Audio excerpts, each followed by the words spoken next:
What's up guys? Welcome back to my reaction channel. You know who it is? It's Chris. Today we're gonna be reacting to SCP-1548, the Star, the Hateful.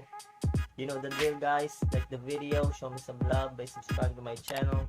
Hit the bell button for post notifications. If you're interested for more reaction videos, you can head down to my playlist. Also comment down below if you have any suggestions. With that being said, let's get into the intro.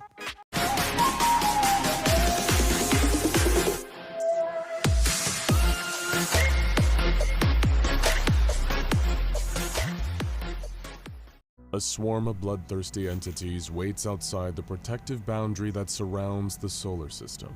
They surge through the vacuum of space looking for vulnerabilities in the force field that protects us from their destructive powers. What is that? The creatures ran themselves against the barrier again and again, trying to break through. Upon impact, the force field shimmers a golden color and displays a series of thaumaturgical symbols, but it holds. Suddenly, something flies through the protective shield from inside the solar system. It leaves a hole. Two creatures enter our solar system before the shield closes. Oh shit. This may be the end for humanity. The sixth overseer sits at a computer terminal massaging the bridge of his nose. He has just logged into the Foundation database to gather information on an anomaly whose intentions are still unknown. The O5 Council wants him to vote on an extreme measure, but he requires more information first. There is something coming. He can feel it, and he thinks it has something to do with SCP-1548. O5-6 straightens his back and sits up in his chair. He logs back into the Foundation database and brings up the entry for SCP-1548.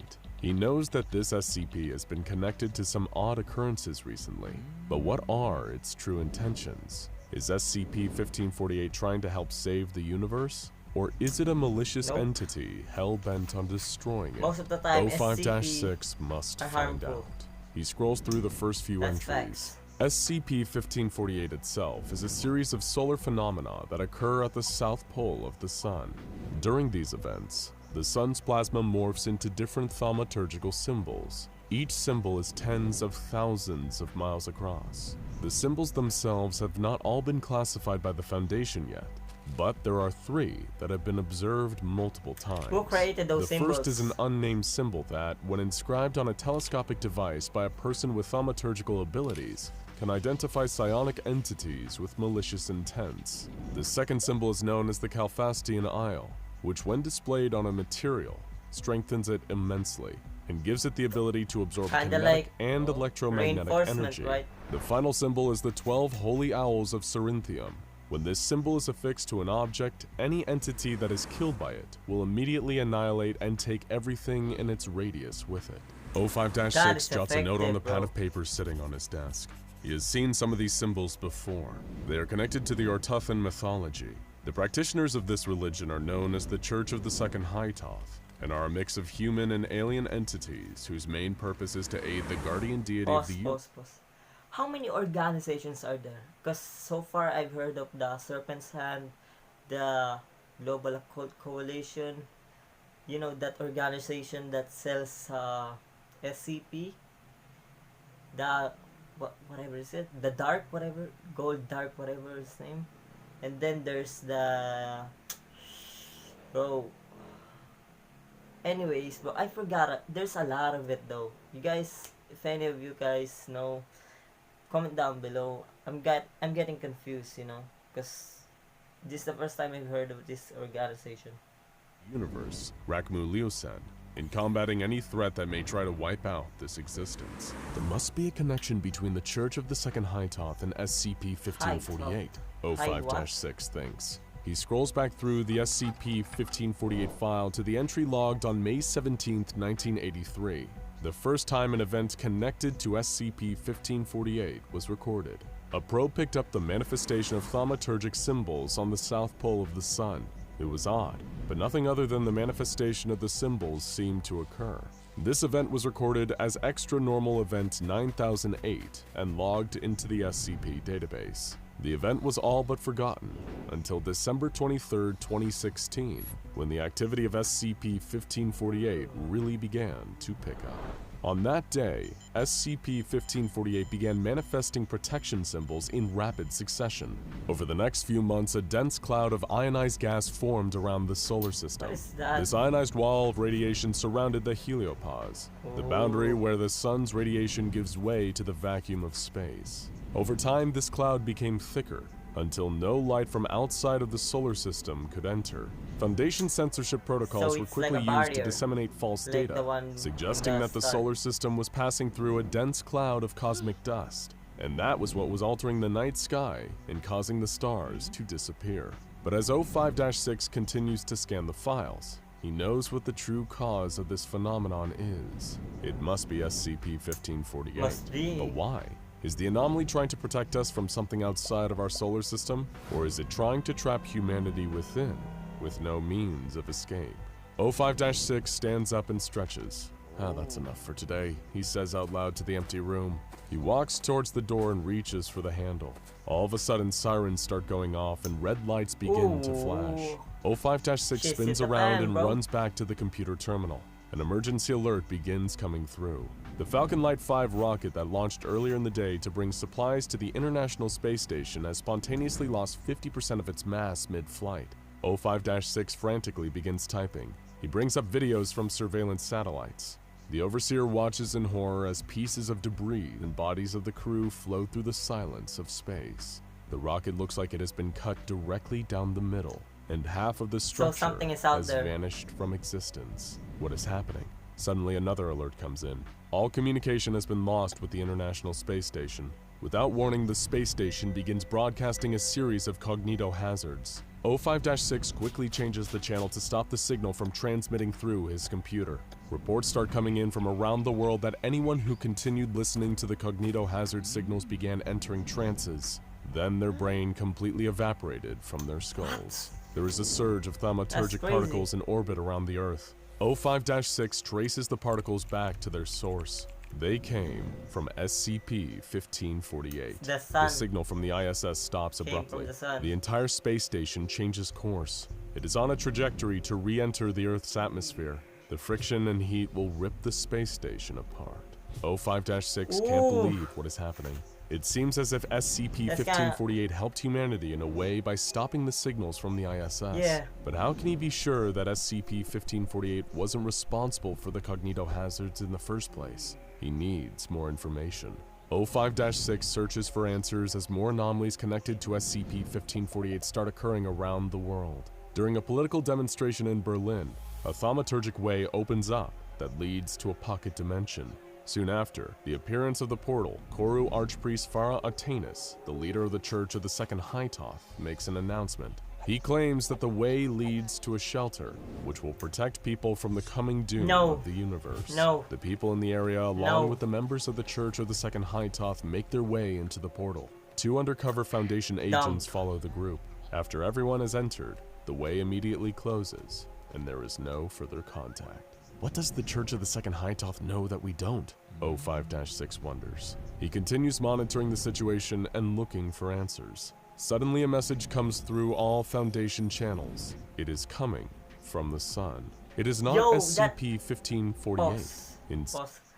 That SCP I read it before. That is the girl that warns the SCP that there's something foreign coming in our world, you know. That girl is the one who's warning them, you know. Isn't that SCP? The hell? Instead, it is SCP-179, the humanoid permanently in space near the sun. 179 sends out one clear word in its signal: defend. Who is SCP-179 talking to? Here we go again. O5-6 thinks. What needs to be defended? Is it humanity? Our solar system? The universe? Another alarm begins to go off. What now? O5-6 screams. He brings up the alert. The screen flashes to the moon. O5-6 focuses in on where the alert is coming from. It is a Foundation base called Area 32. What remains left of the base is reporting that SCP-2821 suddenly expanded in size, formed a wormhole that led to another region of the universe, and then vanished through it, taking 38 Foundation members and 10 anomalies with it. Sirens continue to go off. Distress signals are being picked up on every channel. It seems as if the world is coming to an end. and everything that is happening is somehow connected to SCP-1548. A static-filled transmission begins coming in from SCP-3417. The words are urgent. All Artuthans here. All Artuthans must listen now. The stars are lost. Static breaks up the transmission for a few moments before it resumes. Ago the first invasion occurred. The gods were unprepared, never comprehending the fragility of the universe after its creation. The worlds must fight. The transmission cuts off. Everything goes silent. A pulsating SCP icon appears. Pause. See, here's what I hate about religious people, not real people, in this SCP world. They always have to be vague on their message, you know, just get straight to the point. Somebody's invading us, this thing is this thing is that. Instead of like, oh, shall not, blah, blah, blah. Bro, it's not helpful. You're just making it hard for someone to comprehend the vague message that you're sending. Bro, come on. You're so dumb, bro. Appears on the screen of O5-6's computer. It is the part of the puzzle he has been waiting for. In 1999, the O5 Council unanimously voted to launch a mission called Seraph-1 to explore beyond the heliosphere. And the mission's true purpose was to explore the plausibility of extraterrestrial SCP objects in space. The message that O5-6 just received is from Seraph-1.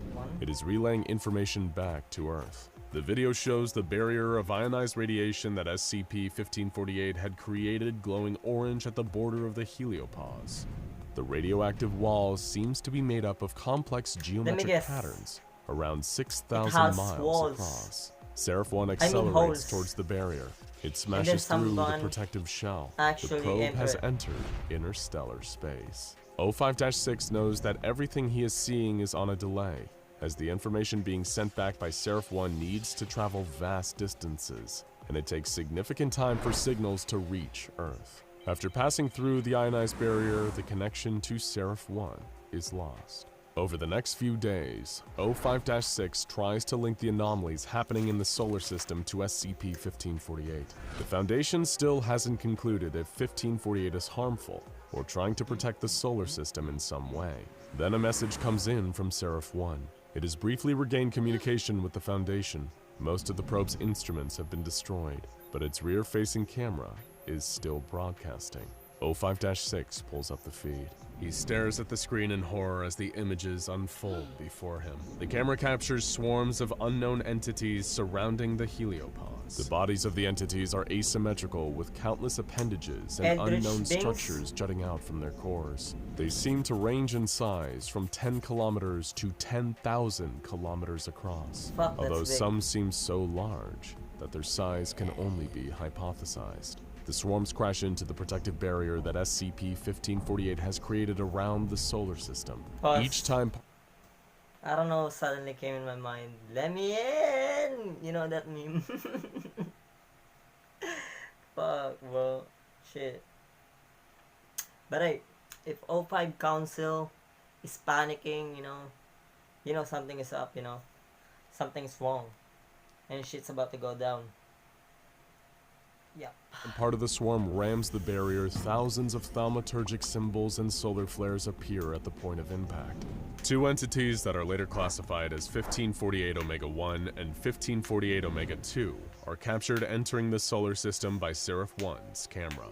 Video from Seraph-1 shows that as the probe exited through the protective barrier, it created a hole that remained open for a few moments. During the time that the shield of ionized radiation was vulnerable, 1548-Omega-1 and 1548-Omega-2 entered through it. They are now inside the solar system. SCP-1548 launches countermeasures in the form of glowing red sigils that create shockwaves to slow down Omega-1 and Omega-2.